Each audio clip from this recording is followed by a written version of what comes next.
S-au reorganizat lucrurile acolo.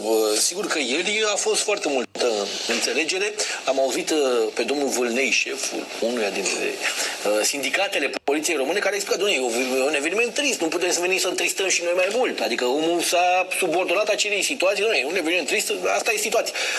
Acum văd că s-a venit cu o abordare ușor diferită, dar după ce ieri s-a produs ce s-a întâmplat. Dar care e abordarea asta ușor diferită? Ce ai înțeles tu? Nu mai tolerăm așa ceva. Ce nu tolerăm? Înghesuiala de ieri nu mai tolerăm și astăzi. Deci să facă bine să se organizeze. Uite, am pus aici, facem un cordon frumos în jandarmerie, am pus aici garduri frumos, ca la o manifestație, zici că e noaptea muzeelor deschise. Și, Doamne, iartă-mă, e bătaia asta de joc, Radu. Pus la dispoziție dezinfectant, măști, mănuși, dacă aveți nevoie, poliția va oferi consiliere și îndrumare pelerinilor. Mă, ce e asta? E vreun eveniment public? E vreun sărbătoare națională? Ce să astea, mă, funeralii de stat?